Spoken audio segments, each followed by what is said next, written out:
con los proyectos de desarrollo en comunidades vulnerables, que es, por un lado, el área donde yo he desarrollado mi profesión en los últimos 10, 15 años, prácticamente desde que tengo noción de la realidad. Estuve vinculada con proyectos donde mi profesión puede de alguna manera generar un impacto positivo, ya desde la universidad, después en mi primer empleo, en los trabajos que fui desarrollando en los asentamientos vulnerables en Paraguay, y después como ministra de Vivienda en mi pasar por la función pública, donde también tuve la oportunidad de poder impulsar las políticas públicas que orienten con un enfoque de derechos humanos a la resolución de las problemáticas sociales, económicas, culturales y también políticas que le afecta a estas comunidades. Entonces, bueno, para arrancar, la Declaración Universal de Derechos Humanos de 1948, de alguna manera, es como el puntapié inicial al concepto de derechos humanos que hoy en día rige el actuar de muchas sociedades alrededor del mundo. Yo no quiero extenderme mucho en el concepto como teórico ni histórico de los derechos humanos, pero tampoco me gustaría pasar por alto, ¿verdad? La Declaración Universal de los Derechos Humanos fue adoptada por la Tercera Asamblea General de Naciones Unidas el 10 de diciembre de 1948 en París. Esto vino como producto luego de la Segunda Guerra Mundial, uno de los eventos históricos que ha dejado su marca en la historia de la humanidad y de las sociedades. La comunidad internacional de alguna manera tomó la decisión que hacía falta avanzar o tener un nuevo pacto social, un nuevo contrato social alrededor del mundo, y con la creación de esta Carta de Derechos que pueda afirmar ciertos valores que también puedan ser los pilares fuertes en la lucha contra la tiranía, contra el fascismo, contra todas las amenazas que en ese momento estaban afectando a la sociedad. El texto de la Declaración Universal de Derechos Humanos de 1948 está inspirado en el texto de la Declaración de Derechos del Hombre y el Ciudadano de 1789. Hay ahí un montón de factores históricos. Yo insisto, no me voy a extender en la parte, digamos, histórica de dónde proviene el concepto de derechos humanos. Además, no soy socióloga, no soy historiadora, pero sí leí bastante acerca de los orígenes, digamos, de los derechos humanos, que también tienen de alguna manera su raíz en los derechos más básicos naturales, vinculados incluso en el pasado a la religión, a la independencia de los Estados Unidos. Hay muchos como hitos importantes en la humanidad que también se toman como hitos que anteceden a este gran pacto social que se adopta después de la Segunda Guerra Mundial en 1948. ¿Verdad? Los derechos humanos son el reconocimiento de la dignidad inalienable de los seres humanos, entendiéndonos como iguales, ¿verdad? El origen del concepto de los derechos humanos se remonta al reconocimiento del derecho natural, lo que les decía en su momento, ya en la antigüedad, basado en ideas racionales derivadas de la naturaleza de las cosas. Es así que algunas personas hacen, o algunos teóricos, algunos académicos, filósofos, politólogos también, hacen una clasificación de los derechos humanos en función a las generaciones en el momento, digamos, que aparecieron. Por un lado, la primera generación vinculada a derechos más políticos. Ay, perdón que está en inglés, no me di cuenta, ¿verdad? Que está abajo, pero básicamente que tiene que ver con la libertad del credo, con el derecho al voto, con el derecho a la propiedad, etcétera. La segunda generación de derechos está mucho más vinculada a los derechos del bienestar, que tienen que ver con el derecho a la salud, derecho a la educación, derecho a la vivienda, derecho al empleo. Son derechos que también traen consigo ciertas dificultades a la hora de garantizarlos de manera efectiva a toda la población. O sea, si miramos los derechos políticos, digamos, son más como medidas legales o de transformaciones también como culturales, pero mucho más específicos que los derechos de bienestar. Y la tercera generación, que es de alguna manera la evolución que estamos viviendo también en cuanto a los derechos que están vinculados más a la comunidad, ¿verdad? O sea, derecho a las minorías, la autodeterminación de los pueblos, la integridad del medio ambiente, la justicia global, etc. Bueno, hay también algunas objeciones a los derechos humanos, esto es simplemente para aportar al debate, ¿verdad? Sobre todo en el lado como en el oriente del mundo hay muchos cuestionamientos, me ha tocado debatir muchas veces con jóvenes a quienes conocí que vienen o de China, o de Myanmar, o de otros países que no pertenecen al occidente, que critican bastante el concepto como un concepto que refleja como la cultura de Occidente, básicamente, ¿verdad? También hay ciertos teóricos que critican la tendencia a la inflación, es como que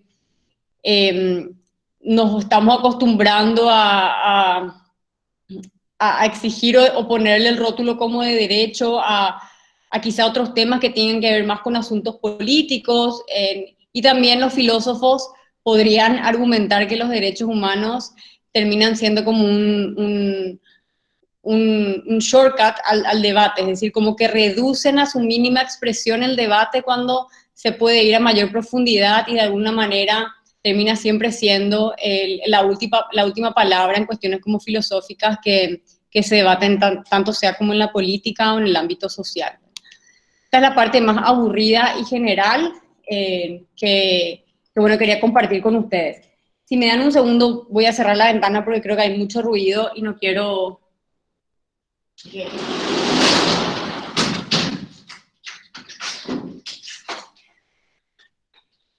Bueno, va a quedar eso para la presentación grabado, pero no quería que moleste el ruido de la calle.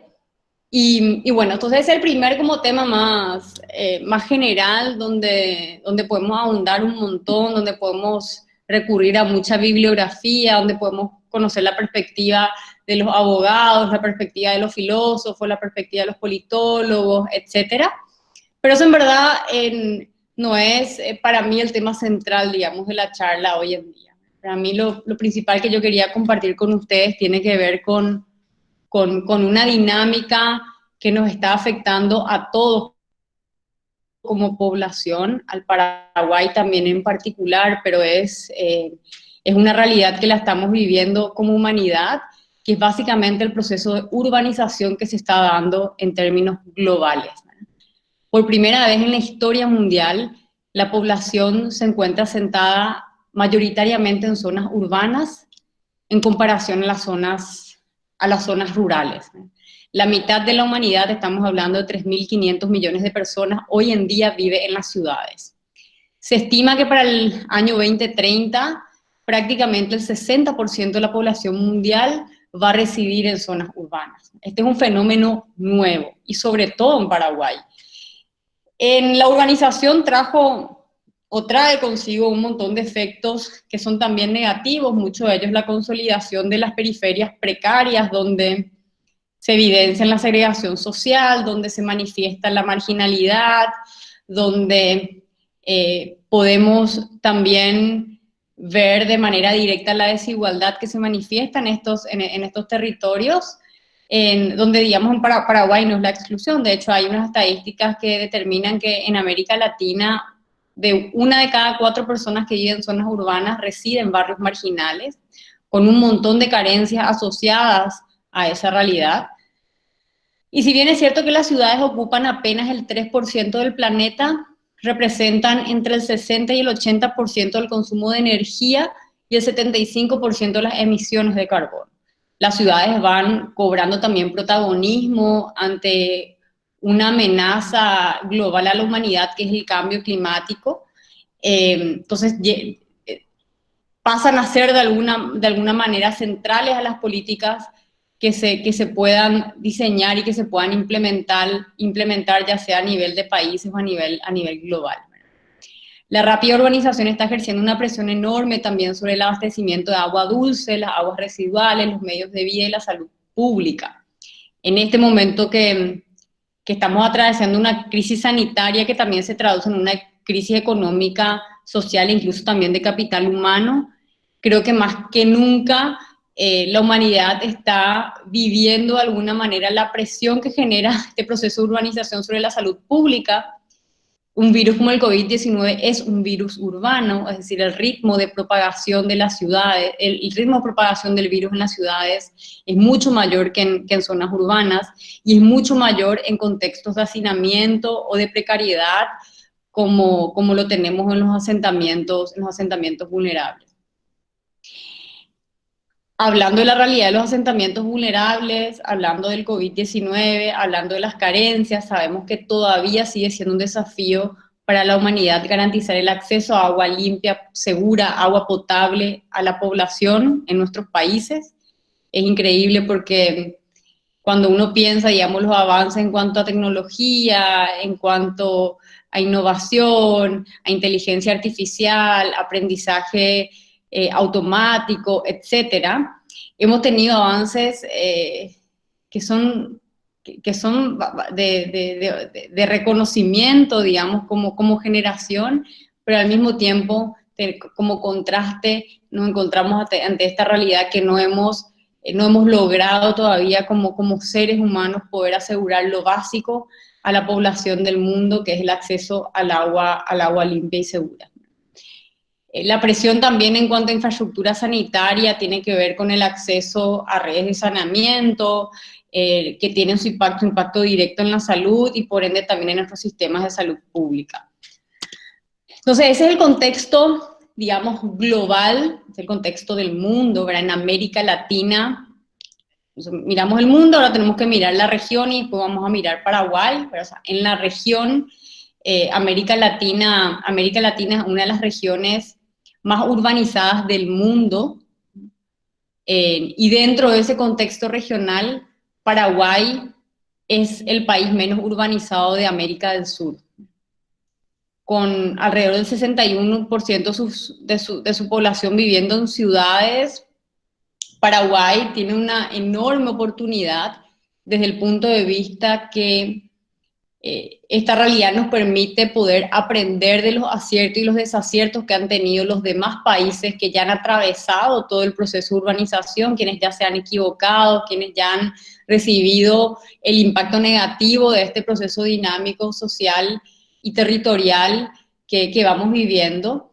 Y esta oportunidad puede ser tal solamente si somos capaces de construir las instituciones, somos capaces de impulsar las políticas que nos van a permitir preparar adecuadamente a nuestras ciudades para poder contener esa migración rural urbana y asegurar que nuestras ciudades sean inclusivas, equitativas y que ofrezcan oportunidades a absolutamente todos sus habitantes. Entonces acá vemos en el gráfico que Paraguay tiene índices similares a los de Centroamérica, es el menos urbanizado de América del Sur. Esta es una imagen de 1990 que nos muestra cuáles son los países en esa década, en ese año, que tenían mayor cantidad de su población viviendo en zonas rurales. O sea, fijémonos las dinámicas sociales y territoriales que se estaban dando ya en los demás países de la región, en nuestro vecindario, o sea, nuestros vecinos ya estaban lidiando con la realidad de la urbanización cuando Paraguay era un país todavía eminentemente rural. De hecho, yo considero que hasta el día de hoy tenemos todavía ese chip de alguna manera insertado en nuestros esquemas mentales que nos impiden dar la prioridad que corresponde a la gestión de nuestras ciudades y por ende, al mismo tiempo, nos privamos de la posibilidad de gestionar a todos los efectos negativos que vienen o que conlleva, digamos, este proceso de urbanización y que se manifiesta de manera cruda en los asentamientos vulnerables, ¿verdad? Porque los asentamientos vulnerables son la mayor expresión de la desigualdad, de la exclusión, de la segregación, de la violación de derechos humanos que se da en nuestro país, se concentra en esos territorios. En Paraguay, la conformación de los asentamientos populares inicia de manera masiva alrededor del año 2003-2004, si bien es cierto que los bañados de Asunción, esa población que se asentó de manera espontánea en la ribera del río Paraguay, data de muchas décadas más, digamos, puede incluso como producto del primer éxodo del campo a la ciudad allá por los años 70 y 80. La realidad es que la conformación de los anillos precarios alrededor de la mayoría de nuestras ciudades y fuera de Asunción y principalmente las capitales departamentales, comienza tímidamente y se va expandiendo y creciendo exponencialmente alrededor del 2003, 2004 más o menos. Es decir, que podemos decir que en Paraguay el fenómeno es relativamente nuevo, aunque el ritmo, digamos, acelerado con el cual está sucediendo es un llamado de atención, es una alerta demasiado importante, sobre todo para los tomadores de decisión, de poder gestionar de manera correcta este proceso de urbanización. Como les decía, yo considero que los asentamientos populares son el territorio, son el espacio geográfico en nuestro país donde se concentra una violación sistemática a los derechos humanos en toda su dimensión.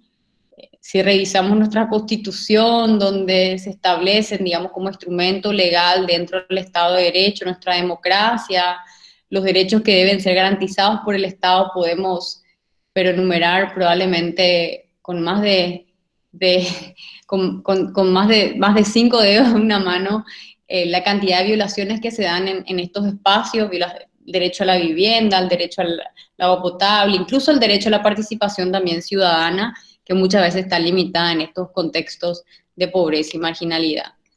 Entonces, esta dinámica, digamos, la urbanización como fenómeno social, como dinámica territorial, está sucediendo no solo en Paraguay, sino que a nivel global, cambiando radicalmente nuestras formas de vivir. Esto no solamente lo digo yo, sino que uno mira los informes del Foro Económico Mundial, uno mira los informes de Naciones Unidas, uno mira los grandes informes de las multilaterales a nivel internacional, y todos han, en estos últimos 5 años, marcado la urbanización como una gran amenaza u oportunidad a la humanidad, dependiendo de cómo sea gestionada en los próximos años. Y de esta manera es que los Objetivos de Desarrollo Sostenible incorporan por primera vez un objetivo que guarda relación con las ciudades, que es el objetivo número 11, ¿verdad? Que establece como meta lograr que las ciudades y los asentamientos humanos sean inclusivos, seguros, resilientes y sostenibles. O sea, los ODS comienzan a marcar la agenda también a los países, de alguna manera los países adoptan estos objetivos estratégicos de desarrollo sostenible como un compromiso que por primera vez visualiza este problema que les estaba mencionando, que se da como en la ciudad. Y la nueva agenda urbana, les voy a hablar más adelante, pero nace como una herramienta de implementación de este objetivo, este ODS número 11, en el marco de los acuerdos que han desarrollado los países. O sea, los gobiernos se comprometen a lograr que las ciudades y los asentamientos humanos sean inclusivos, seguros, resilientes y sostenibles. Es un compromiso el cual Paraguay también formó parte. Se comprometen además a no dejar a nadie atrás. Esto tiene una relación estrecha con la realidad de desigualdad social que también se acentúa en nuestra región. América Latina es el continente más urbanizado y el continente más desigual del mundo. Nos llevamos ese título, digamos, como región.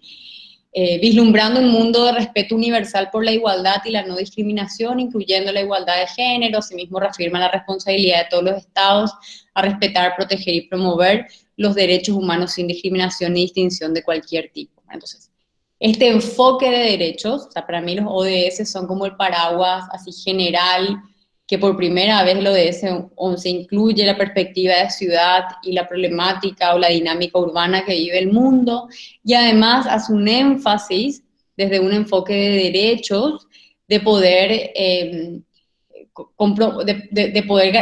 comprometer a los estados a poder garantizar de alguna manera lograr este objetivo número 11.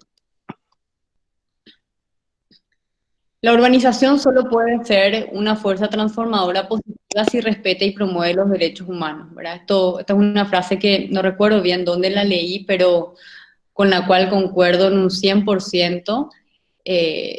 Como les mencionaba hace un par de segundos, la urbanización puede ser una oportunidad, puede ser una amenaza también tremenda a la humanidad si no es gestionada adecuadamente. Hoy lo estamos viviendo en el medio de una pandemia. una ciudad que no está bien gestionada, que no tiene infraestructura de calidad, que no puede garantizar lo mínimo, como el acceso al agua o saneamiento, en contextos de amenazas, de pandemias, que esperemos de que esperemos que esta sea la única que nos toque vivir en nuestras vidas, pero la verdad es de que si ahondamos un poco más en las causas, si no transformamos nuestros modos de vivir, lo más probable es que nos enfrentemos a algo similar en poco tiempo, y van a ser las ciudades esa plataforma y ese territorio donde esa batalla se va a llevar adelante. Entonces, la urbanización solo puede ser una fuerza transformadora positiva si respeta y promueve los derechos humanos, es decir, como agenda para poder establecer las políticas que deben ser implementadas. Y es así que nace el concepto del derecho a la ciudad, que es uno de los temas como centrales que quería compartir con ustedes. El derecho a la ciudad es restaurar el sentido de ciudad, instaurar la posibilidad del buen vivir para todos y hacer de la ciudad el escenario del encuentro para la construcción de la vida colectiva. Al igual que los derechos humanos, digamos, el derecho a la ciudad, podemos ahondar bastante en la historia de cuándo nace, de quién fue la primera persona que acuñó el término, en función a qué, etcétera. Pero lo importante acá es de que el derecho a la ciudad es hoy en día un derecho ampliamente debatido en los diferentes espectros, donde existen países, incluso en nuestra región, que ya han adoptado el concepto del derecho a la ciudad en sus constituciones, como el caso de Ecuador o el caso de Brasil. Paraguay no, porque bueno, en el 92 claramente éramos un país todavía eminentemente rural y estos temas no estaban en la agenda pública de discusión. El derecho a la ciudad es un concepto que lleva varias décadas siendo impulsado por la sociedad civil, por la ciudadanía, por las diferentes organizaciones, buscando de que se instalen también los instrumentos legales que poseen los países y que vaya cobrando cada vez más fuerza, y supone, digamos, algunos aspectos. De nuevo, ¿verdad? Si ahondamos las diferentes corrientes o las diferentes teorías, podemos encontrar ciertos matices, pero en general el derecho a la ciudad supone ciudades donde se garantiza el pleno ejercicio de los derechos humanos para todos sus habitantes. Es una manera de incluir también el concepto de derechos humanos en esta perspectiva de construcción de ciudad. Supone la construcción de ciudades democráticas, que sean transparentes, participativas, basadas en el empoderamiento ciudadano. Estamos hablando de ciudades que no segreguen, ¿verdad? Hoy en día, en la consolidación de los asentamientos populares, y podemos vivirlo y sentirlo en gran medida en la discusión ciudadana, implica una serie como de prejuicios y estigmas que segregan y excluyen a muchos pobladores y habitantes de nuestras ciudades de la participación activa y la toma de decisiones para transformar su realidad. Suponen ciudades como bienes comunes de todos sus habitantes, donde los derechos humanos priman sobre los procesos de privatización, de renta especulativa que conllevan la exclusión de las mayorías, y donde se rescatan los centros históricos degradados, evitando la gentrificación. Aquí todavía tenemos mucha materia pendiente en Paraguay. Si solamente tomamos el caso de Asunción, Asunción como capital, es una ciudad que ha estado perdiendo habitantes por una mala regulación quizá dentro del mercado de suelos, por los precios especulativos de las viviendas, que ha derivado a una generación entera que hoy en día le resulta muy difícil adquirir una vivienda en la capital, por más que hayan nacido ahí, sus padres hayan nacido en Asunción y sus abuelos hayan nacido en Asunción. Lo más probable es que un joven, una persona de nuestra generación, hoy en día tenga que encontrar mejores condiciones para vivir en las ciudades periféricas a Asunción. Lo mismo sucede con el Primer Anillo, si miramos Luque, Lambaré, Fernando de la Mora, San Lorenzo, los precios prohibitivos, las condiciones, digamos, urbanas de una ciudad que excluye, hace a mucha gente obliga a muchas personas a tener que emigrar como al siguiente anillo urbano, con mucha dificultad para garantizar por ejemplo, el derecho a la vivienda, ¿verdad? El derecho a la ciudad supone ciudades sostenibles que mantienen una relación equilibrada y respetuosa con el entorno rural que les rodea y con los recursos naturales. Este es un punto también que se debatió bastante en el proceso de redacción de la nueva agenda urbana, que les voy a hablar más adelante. De alguna manera, en los últimos 20, 25, 30 años, la discusión en torno a los temas urbanos habían excluido casi por completo la realidad rural. Esas conversaciones fueron mutando, fueron evolucionando, entendiendo de que no podemos discutir la construcción de ciudades, de mejores ciudades que sean inclusivas y que sean equitativas, si no entendemos su relación y su interdependencia con el entorno rural. Entonces es muy importante meter el análisis en la dimensión territorial y no solamente enfocarnos en las ciudades, desconociendo también la interacción que se da con el mundo rural. Entonces, esto también se fue introduciendo bastante, digamos, en el lenguaje, en la conversación y en la discusión en torno al concepto de derecho a la ciudad. Incluye también aspectos donde las ciudades donde la economía mira por el bienestar de sus habitantes, que prevalece lo humano, basadas en un desarrollo económico local y sostenible, la sostenibilidad de las ciudades, no solamente pensar, digamos, en el corto plazo, que se nutre de los recursos locales y no busca ante todo las inversiones del capital internacional. Ciudades multiculturales, acogedoras, que valoran la riqueza de las migraciones, ciudades donde el espacio público es de todos, el espacio público cobra un valor también y un protagonismo. Creo que aquí en Asunción, donde padecemos, bueno, nuestras ciudades en general, aunque hay algunas ciudades en el interior del país que me ha tocado conocer que están mucho mejor planificadas que nuestra capital y toda el área metropolitana de Asunción, donde el espacio público es más valorado. Acá tenemos un desafío enorme como país. El derecho a la ciudad entiende el espacio público como el lugar donde también se fortalece la cohesión social, se promueve el capital social, donde se construye comunidad a partir de la interacción en un espacio que refuerza el concepto de lo público, no como la idea de lo ajeno, sino que como la idea de lo nuestro, ¿verdad? Que es demasiado importante entender como ese concepto. A veces hay una sensación como de entender que lo público es de alguien más, entonces nos quedamos de brazos cruzados esperando que alguien más venga a solucionar los problemas que tenemos y no cuidamos en lo público porque entendemos que es de otro. Entonces hay una transformación cultural que también puede ser promovida desde un empoderamiento y fortalecimiento y valoración de los espacios públicos a nivel barrial y a nivel de ciudad, también para la libertad de expresión, para los múltiples usos que tiene la propia ciudad. Y ciudades donde se garantizan también los derechos culturales por la inclusión social, ¿verdad? Estos son algunas, básicamente, algunos aspectos en función a algunos de los artículos que habré leído sobre este tema que quería compartir con ustedes para poder dar como ciertos pantallazos de qué supone este concepto ampliamente debatido hoy en día en el marco del proceso de urbanización que está sufriendo la humanidad, que es el derecho a la ciudad. Y el derecho a la ciudad como concepto fue bastante debatido en el marco de un proceso que se vivió en el año 2016 o que culmina quizá en el 2016, culmina o empieza dependiendo de la perspectiva que uno tenga, pero básicamente Hábitat 3 es el mayor encuentro sobre temas que hacen a la ciudad y a la urbanización, que es organizado por las Naciones Unidas y que se lleva adelante cada 20 años.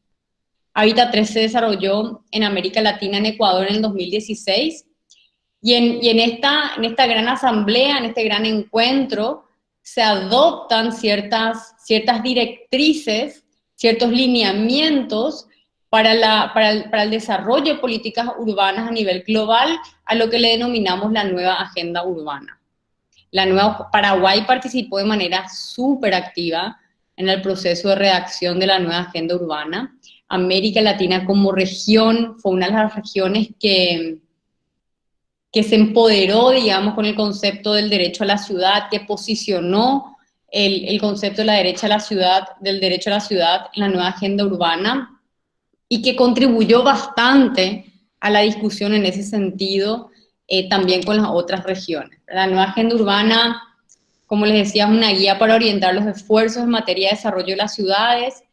Se sientan las bases políticas y estratégicas también que se van a extender en el largo plazo. O sea, este es un acuerdo, digamos, la nueva agenda urbana es un acuerdo por los próximos 20 años en materia de ciudad y en temas urbanos que adoptan los diferentes países del mundo.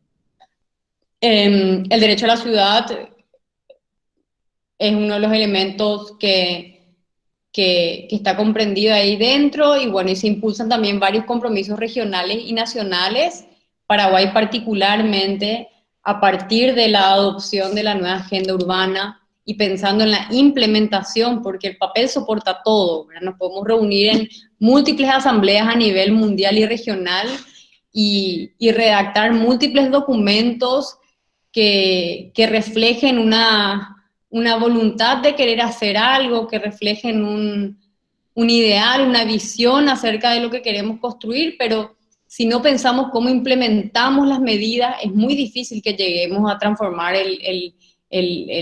o a cambiar el rumbo, digamos, de desarrollo de nuestras naciones, o a transformar la medida, en este caso particular, en la cual gestionamos nuestras ciudades. Entonces, en Paraguay se desarrolló la primera Política Nacional de Vivienda y Hábitat que recoge todos estos conceptos, que toma los ODS y a la nueva agenda urbana como el paraguas general para poder definir ciertos compromisos que tengan una mirada en el largo plazo. Yo no me voy a adentrar aquí, pero si quieren pueden googlear acerca de la primera Política Nacional de Vivienda y Hábitat y leerla. No es un documento muy extenso, es un documento sencillo, fácil de leer, que subraya muchos temas que son fundamentales ligadas a la urbanización con un enfoque de derechos humanos. Y ya para ir como terminando la presentación, yo no quería dejar de reflexionar, digamos, cuando entendemos o pensamos en los asentamientos populares desde un enfoque de derechos y nos vemos interpelados hoy en día por esta crisis que ha transformado nuestros modos de vivir, una pandemia que nadie se esperaba, que vino a desnudar muchas debilidades y fragilidades de nuestro sistema, que nos hizo cuestionar muchas cosas. Yo me pregunto si esta crisis que hoy estamos viviendo como producto de una crisis sanitaria probablemente ya no estaba ahí antes, ¿verdad? Es cierto de que el COVID-19 viene a acentuar algunas realidades, pero si nosotros si pudiéramos tener la capacidad como de abstraernos del resto y enfocarnos en un 100% en los asentamientos vulnerables, yo me animo a decir que la pandemia siempre existió ahí, ¿verdad? Un asentamiento popular, una villa miseria como la llaman en Argentina, o los campos desplazados de Colombia, o las favelas en Brasil, son espacios que están plagados de carencias, son espacios que están plagados de falta de oportunidades, donde los sistemas educativos, los sistemas de salud son prácticamente inexistentes, donde la alta segregación y la exclusión ignora la realidad de miles y millones de personas que están luchando todos los días por sobrevivir en contextos de extrema dificultad. Entonces, el COVID-19 que viene a acentuar esta realidad debería ser de alguna manera un hecho, un hito en nuestra historia que nos saca de alguna manera las vendas de los ojos, que nos permiten mirar y entender a nuestra sociedad como una sociedad que tiene que transformarse, donde esta situación de una violación sistemática de los derechos humanos sucede todos los días en las puertas de nuestras narices. Tenemos que dejar de normalizar y de relativizar una realidad que debería dejar de existir.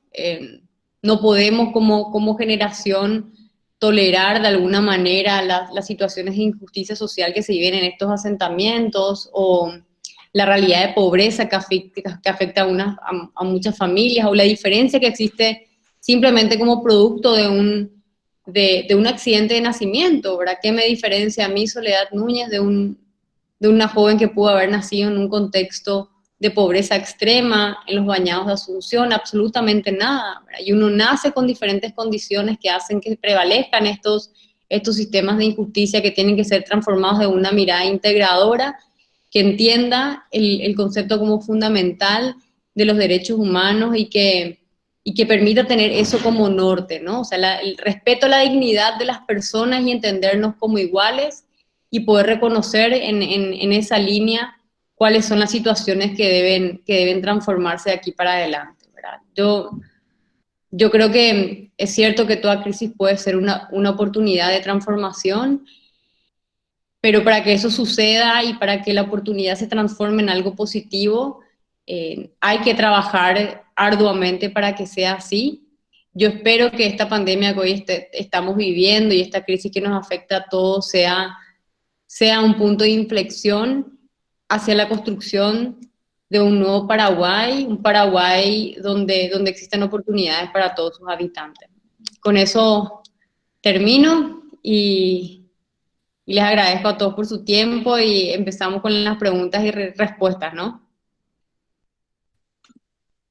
Para arrancar con este espacio, voy a empezar a dar lectura a las preguntas que lanzaron en el chat y por favor también si pueden levantar la mano las personas que quieran pedir la palabra. Excelente, profe, la presentación. Así que para empezar, el ingeniero Jorge González dice, soy el ingeniero Jorge González, funcionario del Departamento de Proyectos Viales del MOPC. ¿Cuál sería su perspectiva sobre los derechos humanos dentro de los proyectos viales y de transportes? ¿Qué tendencias deberíamos adoptar los evaluadores de proyectos viales para cuidar a las comunidades vulnerables? ¿Te parece si hacemos dos o tres preguntas, Ale, y entonces contesto juntas? Me parece bien. O tenemos ahí ahí estoy mirando el chat que tenemos solamente la pregunta del ingeniero, entonces voy a aprovechar y responder esa y les pido que compartan, pueden compartir también pensamientos, ideas, si sienten de que hay algo más que decir, algo que sumar. Yo no soy, digamos, una experta, yo no vengo de hecho del campo de las ciencias sociales, vengo del campo de las ingenierías, pero siempre busqué de alguna manera poder compaginar mi formación meramente técnica de las ciencias duras con la realidad social en la cual a mí me toca interactuar o me toca desarrollarme como profesional, ¿verdad? Y creo, de hecho, que desde el punto de vista académico es un desafío que tienen las ciencias duras de poder incorporar en la formación de los profesionales en algo de teoría social y no solamente números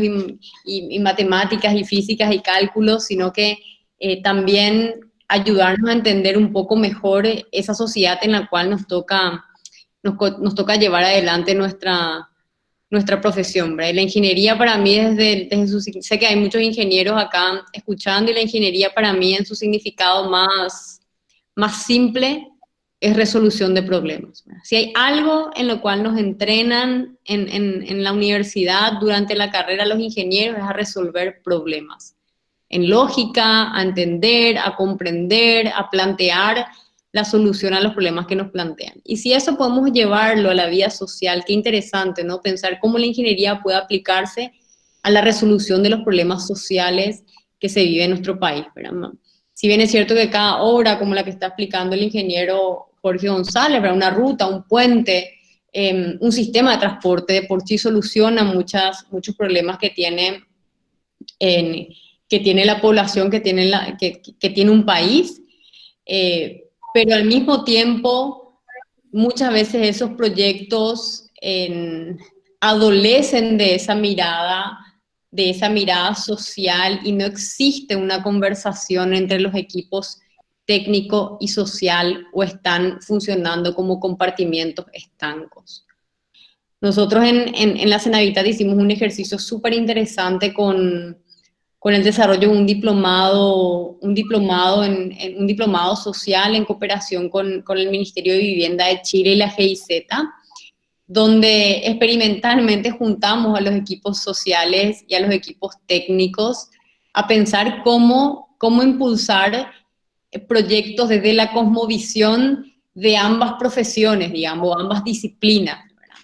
Y fue súper interesante el diálogo que se dio, el intercambio, los aprendizajes que también surgieron a partir de esa experiencia, que permitieron incorporar mucho más la visión desde esos dos roles, digamos, ¿verdad? Porque un proyecto, cualquier obra, sea cual fuera, ¿verdad? Vial, civil, sanitaria, etcétera, no puede desconocer los impactos sociales que tienen asociados a su ejecución. Los evaluadores de proyectos viales, yo considero que tienen una obligación de cuidar a las comunidades vulnerables. Hay un caso en Paraguay de la ruta que se está construyendo en Canindeyú, que va hacia el norte, hacia Ipejú, que es la ruta de Curuguatú. Esa ruta atraviesa una de las comunidades más grandes, una de las comunidades indígenas más grandes de nuestro país, ¿verdad? Y sin duda eso tiene un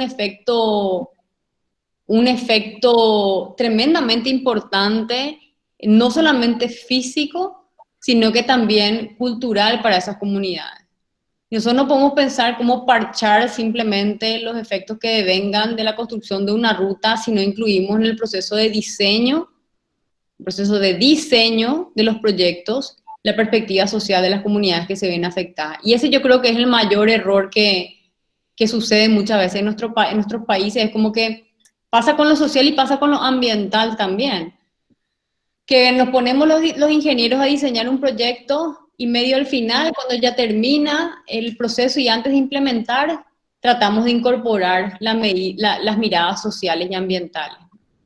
Y yo creo que en la mirada de lo social, lo ambiental y lo técnico tiene que trabajar de manera articulada desde el inicio, desde que comenzamos a pensar un proyecto y no solamente cuando nos vamos a terreno para querer ejecutarlo, ¿verdad? Y es un desafío enorme que existe, ingeniero. Creo que en Paraguay, no sé cómo estamos en el resto del mundo, pero puedo hablar, digamos, con mucho conocimiento, al menos de aquí, aunque con sus salvedades, ¿no? O sea, hay muchos proyectos que se han gestado con esta mirada desde el inicio, pero todavía tenemos desafíos para hacerlo constante. Profe, ¿te parece si leo las siguientes 3 preguntas? Vale. Gloria Granado, ¿qué perfil de instituciones son necesarias para gestionar las ciudades? Pregunta 2. Bernardo Bozano. No, perdón. Él se despedía. Marco González, a mí me gustaría preguntar sobre lo que hasta ahora es la respuesta más emblemática del país con respecto al derecho a la ciudad, el barrio San Francisco en Asunción. ¿Qué lección nos deja ese proyecto años después de haberse implementado?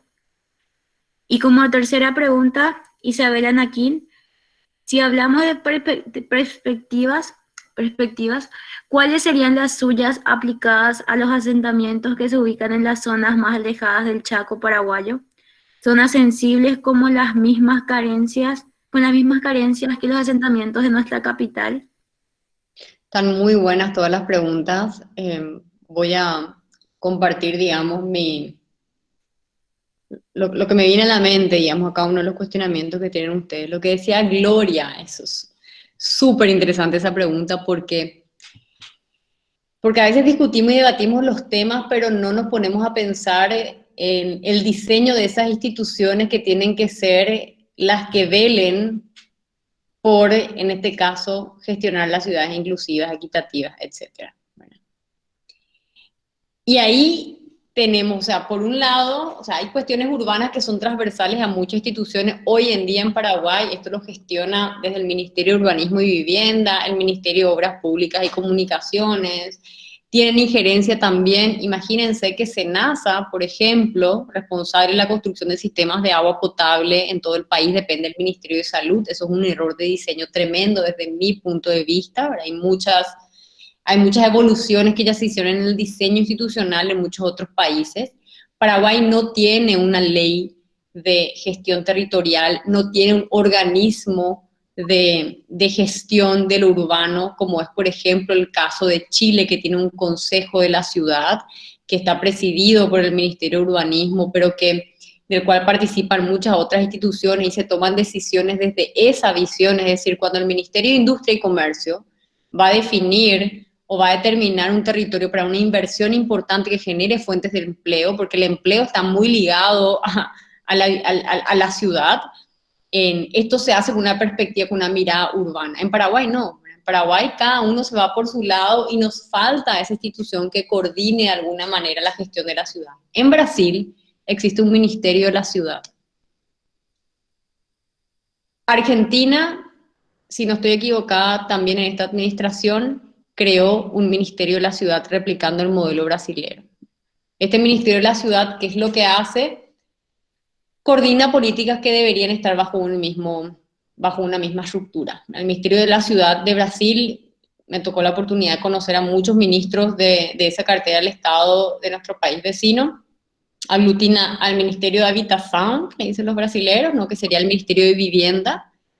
Tiene otra dependencia que es la Secretaría de Agua y Saneamiento, básicamente. Que lo que pasa hoy en Paraguay es que tenemos un Ministerio de Vivienda que construye viviendas, pero tenemos todos los servicios básicos que dependen de múltiples otras instituciones. Eso está allá compaginado bajo una misma estructura. Y tienen un Ministerio de Ordenamiento Territorial que se ocupa que, por ejemplo, los gobiernos locales tengan planes de ordenamiento territorial, que tengan una planificación urbana, que puedan gestionar la ciudad desde sus múltiples dimensiones.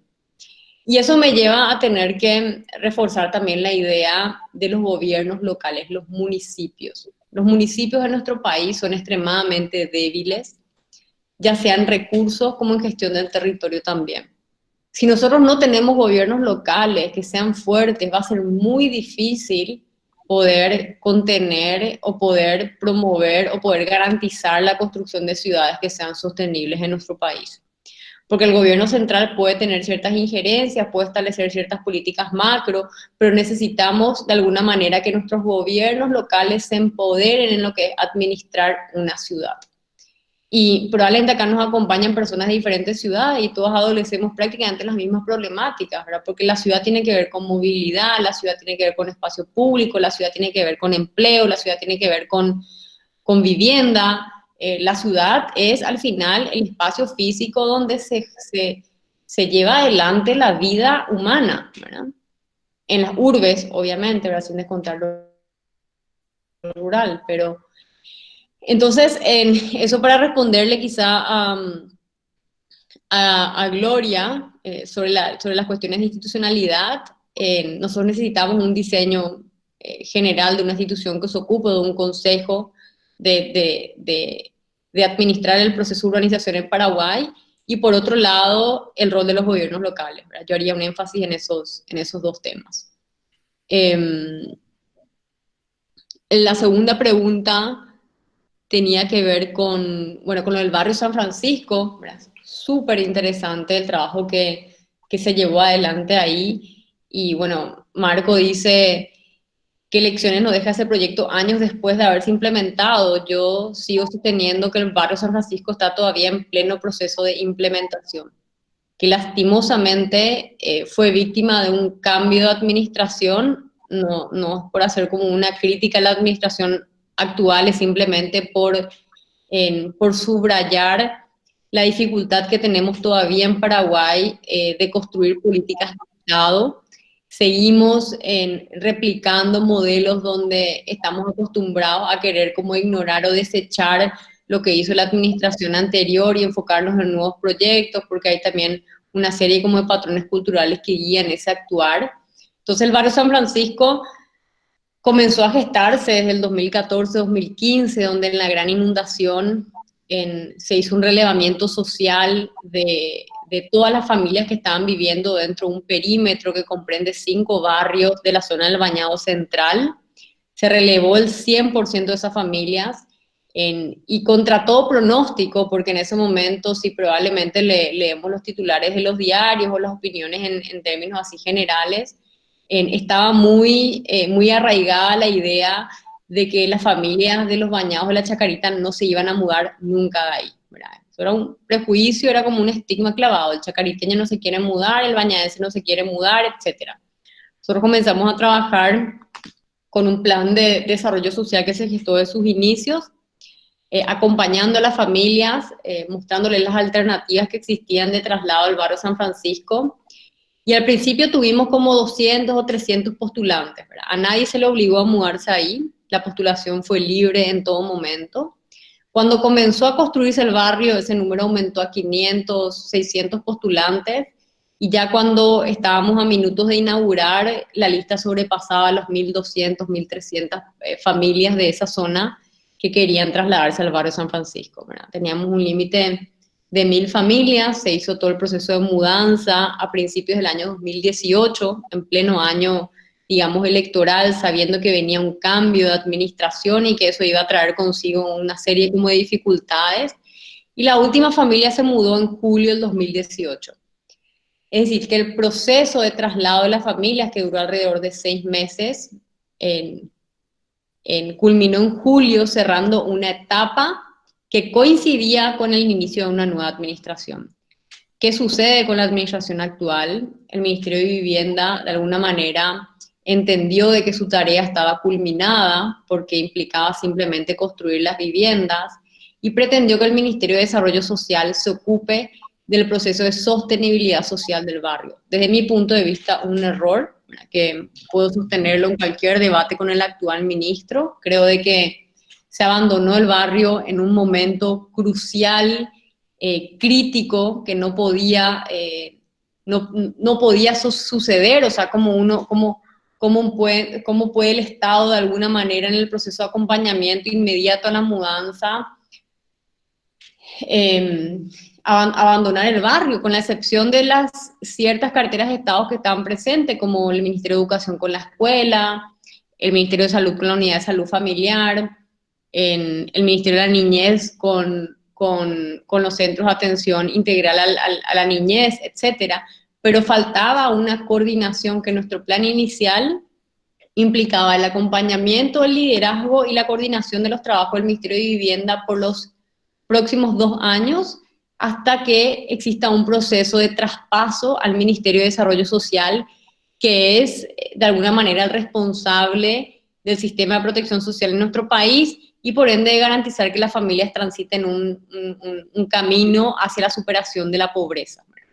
Y la teoría de cambio en el momento de diseñar este proyecto se basaba en la construcción o en poder asemejar, digamos, la construcción de un barrio con todas sus potencialidades y considerando un diseño urbano de altísima calidad, en muchos casos mejor de lo que nosotros podemos encontrar en nuestra ciudad o en el resto de las ciudades, ¿verdad? 60% espacio público y calles, con todos los servicios a apenas 2 cuadras de distancia,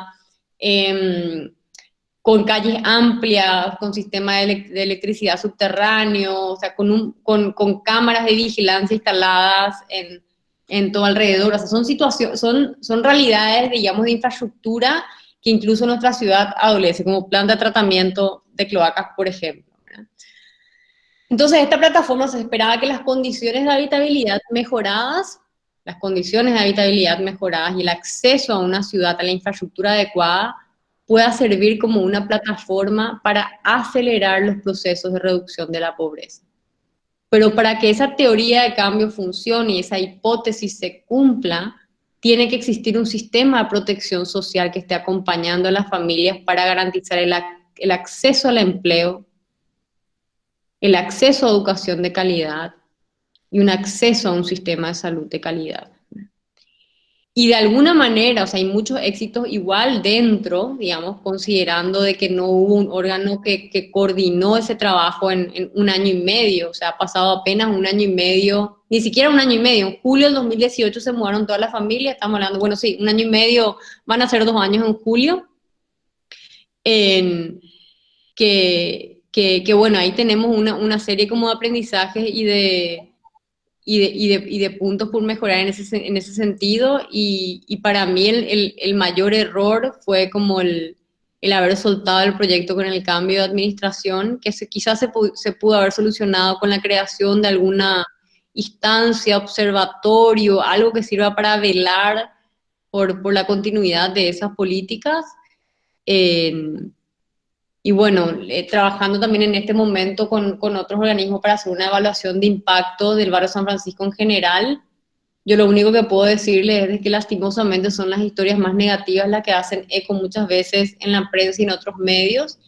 Yo estuve hace 3 semanas la última vez por el barrio San Francisco y la verdad es de que hay un nivel de organización altísima, hay muchas familias que han avanzado sustancialmente y esto tiene que seguir evaluándose, ¿verdad? O sea, esto tiene que seguir evaluándose constantemente.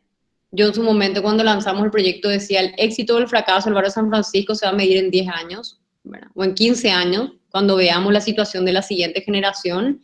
Y mientras tanto, todas las sucesivas administraciones que tengan la responsabilidad de velar por el proyecto tienen que acompañar, muy a pesar, digamos, de la dificultad de darle continuidad a, digamos, existentes, las debilidades institucionales en cuanto a continuar proyectos que se han iniciado en el pasado, ¿verdad? Entonces yo creo que es el mayor desafío que hoy presenta el barrio San Francisco. Si no se garantiza el empleo es en los próximos años inmediatos, es un problema porque ahí sí puede ser un riesgo de que el barrio no se desarrolle como tenía previsto desde el principio. Y ese tiene que ser el foco de aquí a los próximos 5 años.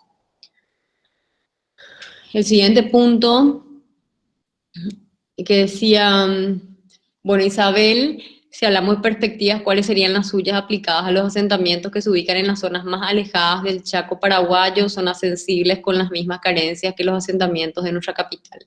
Sí, no solamente que los asentamientos de nuestra capital, si uno recorre el país, y a mí me ha tocado recorrer los 17 departamentos del país, la realidad de los asentamientos o nuestro modelo de ciudad se está replicando en absolutamente todos los lugares, ¿verdad? No solamente las capitales departamentales, sino los grandes centros urbanos que han estado creciendo y se han dinamizado, ya sea por su ubicación geográfica o por las dinámicas propias del territorio en los últimos años. Y el Chaco, sobre todo el Chaco Norte, donde hay muchas obras de infraestructura previstas, como el puente que va a conectar el Chaco con Brasil, o otras obras de infraestructura que nos conectan mejor con nuestros países vecinos, hace que el Chaco sea una zona, o pueda ser interpretada como una zona con altísimo potencial para un desarrollo urbano. De hecho, hay muchos expertos que están trabajando ya en un plan de desarrollo urbano del norte del Chaco. Creo que nosotros no nos imaginamos lo que puede llegar a suceder ahí en la próxima década o en los próximos 20 años. Si eso es gestionado correctamente, nosotros probablemente vamos a tener también una migración interesante en el norte del país, principalmente a las zonas del Chaco, porque es donde se va a focalizar el empleo. Si hay buenas políticas que administren de manera correcta la urbanización, se pueden generar ciudades que generen y crean valor y que se traduzcan en espacios de oportunidades para toda la región del norte del país. Entonces, ahí a estar expectantes, eso está pasando. Hay dinámicas súper interesantes que se están dando en el Chaco. No entro a discutir los temas de las comunidades indígenas que son, digamos, que prevalecen en esa zona, son mayoritariamente rurales. Me centro más como en las oportunidades y en las potencialidades de desarrollo de ciudades que existen en la zona del Chaco Central y el Chaco Norte, que son altísimas en este momento. Después tenemos, bueno, Gloria dice, ¿cuál es la habilidad y formación necesaria para formar profesionales que se desempeñen para identificar y resolver los problemas que plantea la urbanización?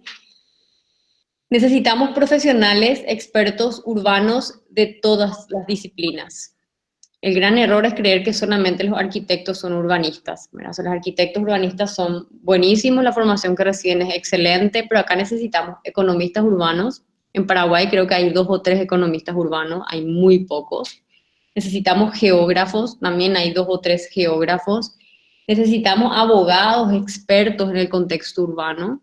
Hay muy poca gente, hay muy pocos profesionales del derecho están enfocados en el derecho a la ciudad o en la elaboración de normativas, leyes o regulaciones que puedan ayudar a gestionar mejor nuestras ciudades. Esto básicamente puede ser gestionado desde todas las perspectivas y todas las disciplinas, ¿verdad? Sociólogos que analicen las dinámicas urbanas, etcétera, ¿verdad? Ingenieros también, por supuesto, ¿verdad? Pero principalmente, bueno, eso que mencioné, que necesitan tener como esa doble visión, ¿verdad? O sea, economistas con una visión también urbana, lo mismo ambientalistas también. Me tocó conocer muchos profesionales muy interesantes que tienen como carrera de grado la formación, por ejemplo, de ingeniero ambiental o la formación de abogado o la formación de economistas y que luego hacen una especialización en temas urbanos, entonces logran introducir ambas perspectivas a su formación y es el tipo de profesionales que necesitamos en Paraguay para poder resolver, como dice Gloria, los problemas que plantea la urbanización en nuestro país. Rommel dice, los derechos humanos a nivel sudamericano, ¿en qué nivel se encuentran en estos momentos por la pandemia? ¿Son conscientes de la necesidad de su aplicación? No sé si entiendo bien tu pregunta, Rommel, pero básicamente, o sea, la perspectiva depende mucho de los gobiernos. En América Latina tenemos gobiernos muy turbulentos. Basta solamente con mirar lo que está sucediendo con Brasil o en otros casos, ¿verdad? Son gobiernos muy distintos y uno analiza, digamos, la perspectiva de derechos humanos desde las autoridades de gobierno, desde las políticas que se están implementando.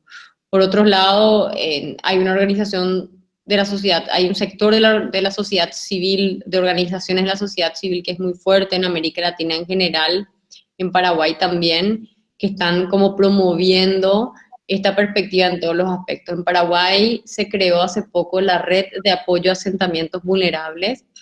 Yo formo parte de esa red también, son varias organizaciones de la sociedad civil, profesionales, estudiantes de diferentes disciplinas, que lo que hicieron fue elaborar una estrategia de abordaje al COVID o de contención al COVID-19 para la población más vulnerable, entendiendo de que ese es nuestro eslabón más débil si queremos ser exitosos y atravesar esta crisis de la mejor manera posible. No podemos dejar de poner una lupa a las poblaciones más vulnerables y entender cuáles son los grandes desafíos que ellas están atravesando. O sea, no podemos pretender implementar las mismas estrategias para la ciudad formal y también para los asentamientos vulnerables, porque la realidad es completamente otra.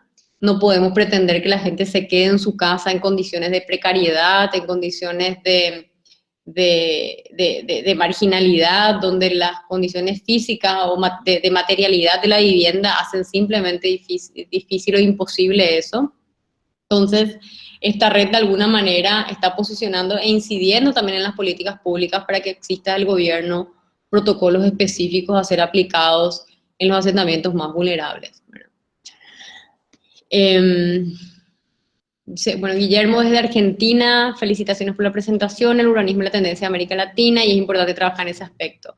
Pero generalmente la migración de las comunidades rurales a la ciudad no mejora sus condiciones de vida. No es conveniente empoderar a las comunidades en su lugar autóctono, darles los servicios básicos y generar equidad en su lugar autóctono, que controlen sus raíces, etc.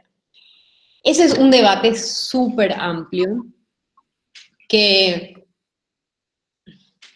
por un lado también ya nos demostró como que los errores de querer retener a la gente en el campo, que no significa que no se mire el ámbito rural y se planteen políticas para generar oportunidades en el contexto rural.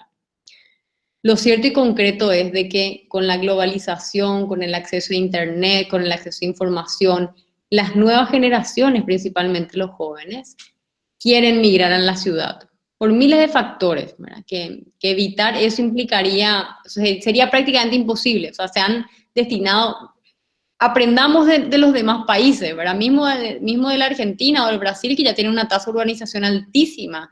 Muchos países han invertido muchísimos recursos tratando de retener a la población en el campo, en vez de invertir esos recursos para preparar a las ciudades y que puedan generar oportunidades a la población, a ese sector de la población que se está movilizando socialmente y acercando, como bien dice Guillermo, en búsqueda de mejores oportunidades a las ciudades.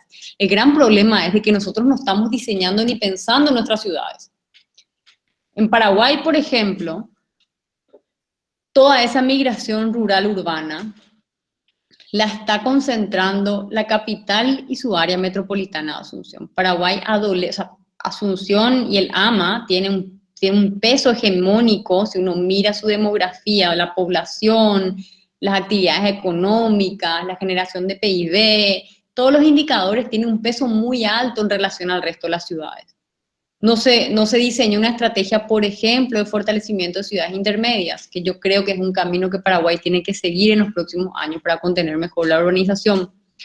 Poder identificar un eje de ciudades, 2, 3 ciudades, donde se concentre la inversión pública y privada, donde se generen mejores condiciones, donde estas ciudades puedan servir como amortiguamiento para que el que migra de San Pedro, Concepción del norte del país, no venga hasta Asunción, pero sí pueda irse hasta Santa Rosa la Guaraú o en Santaní, encuentre oportunidades y que eso a su vez le permita seguir conectado, como dice Guillermo, con su lugar autóctono.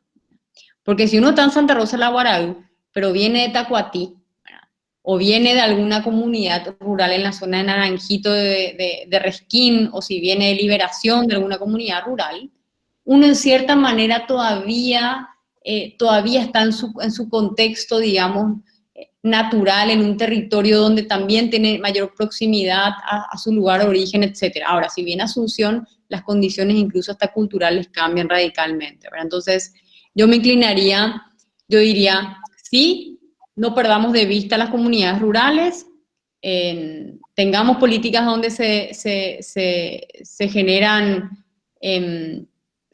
también soluciones a los problemas que tienen las comunidades rurales, pero establezcamos una política de fortalecimiento de las ciudades intermedias en ese proceso de atender esta dinámica, la migración rural-urbana. No sé cómo estamos de tiempo, yo no me quiero extender demasiado, hay un par de preguntas más. Bueno, Belén toca la reforma agraria, que es otro tema larguísimo. Betania dice, en el contexto de los asentamientos vulnerables, ¿cuál es la situación actual y los grandes desafíos en materia de agua potable y saneamiento, considerando que el COVID expone más que nunca a estas áreas necesitadas y que son también las que deben atenderse para no dejar a nadie atrás? Estás 100% en lo correcto, Betania, y las dificultades, no hay datos certeros, otros de los problemas que tiene Paraguay acerca de, o sea, podemos mirar en la DGEC, en la Dirección General de Encuestas Estadísticas y Censo, números duros, ¿no? Del porcentaje de la población que tiene acceso a agua potable.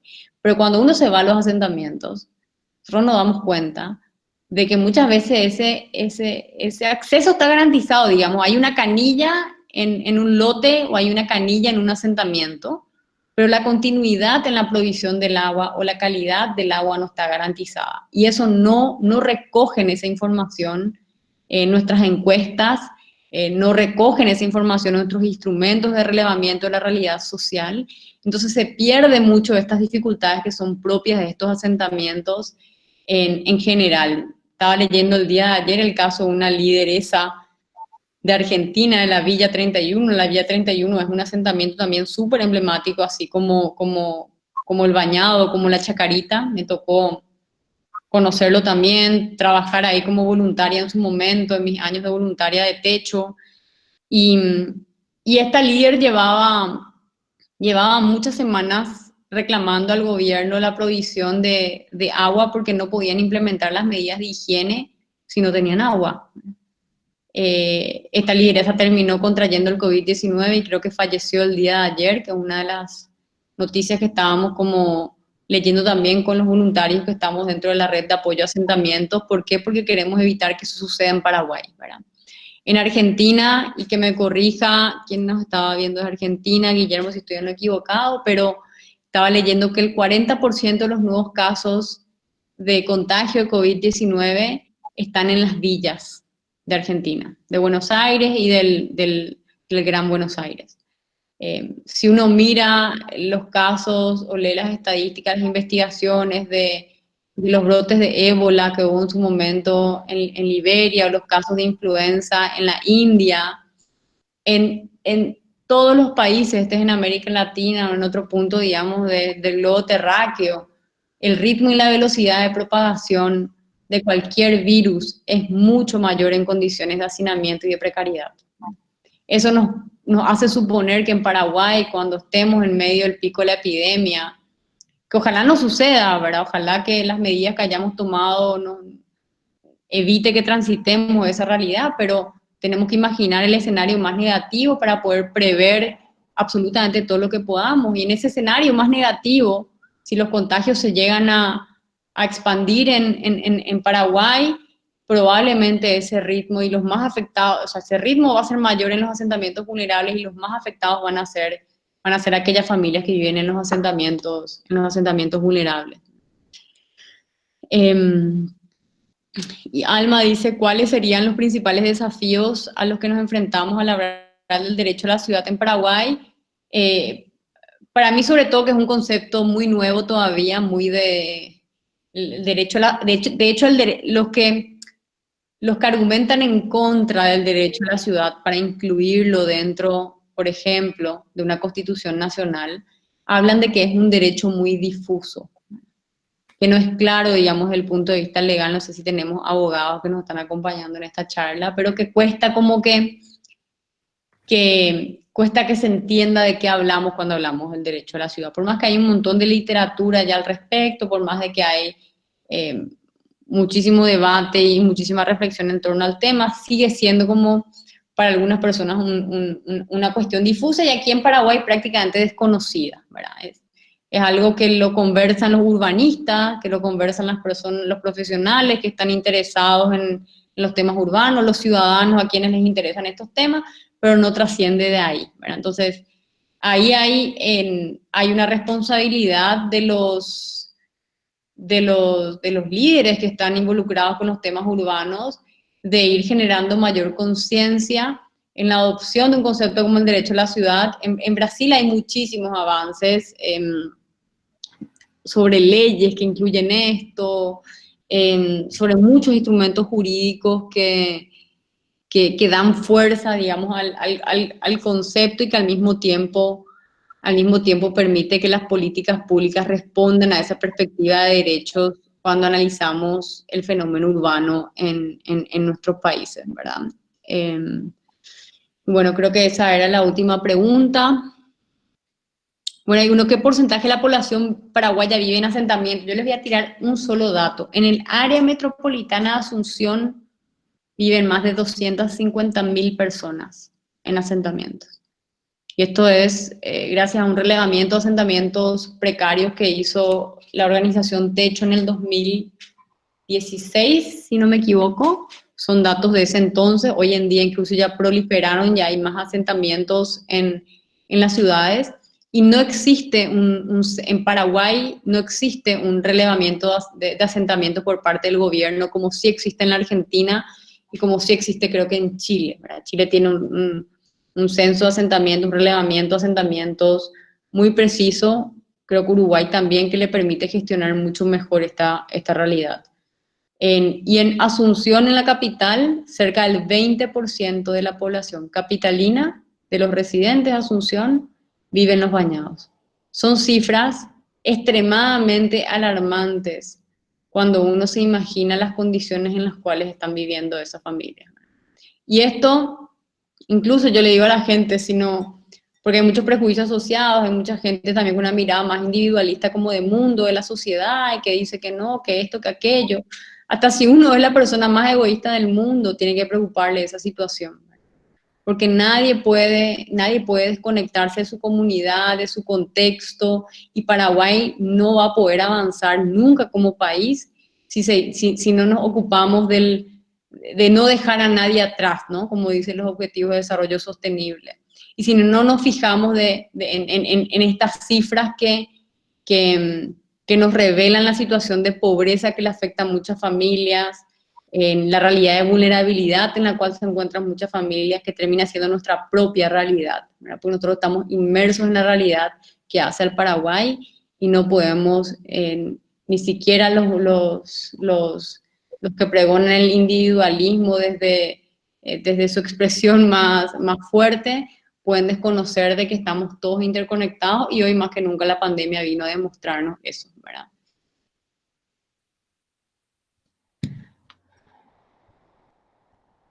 Si no hay ninguna pregunta más, a modo de ir cerrando y complementando también lo que menciona la profe Sole referente a los ODS, por mi parte, en nombre de la organización, agradecerles y también instarles, como ya dijo la profe, a ampliar básicamente nuestro rango de alcance enfocándonos a los ODS, que justamente ahora se refleja la afectación que están sufriendo los Objetivos de Desarrollo Sostenible y las iniciativas que están surgiendo, como sería la red de apoyo a asentamiento, que es una iniciativa que también estaba siguiendo, que hacen también parte de lo que serían las alianzas para lograr los objetivos.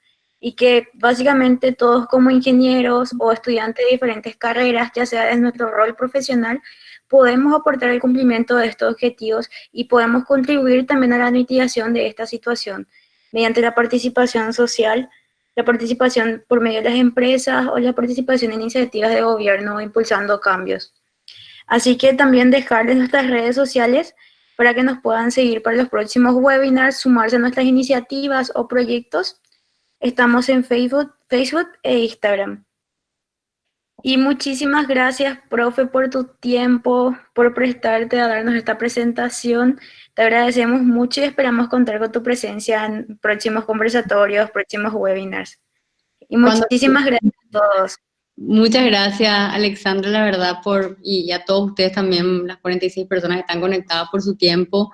Yo ahí le dejé a Betania mi correo electrónico, pero en verdad es para cualquiera que quiera escribirme, ya sea por alguna duda que se le ocurra después, alguna pregunta que tenga, es solenu@gmail.com.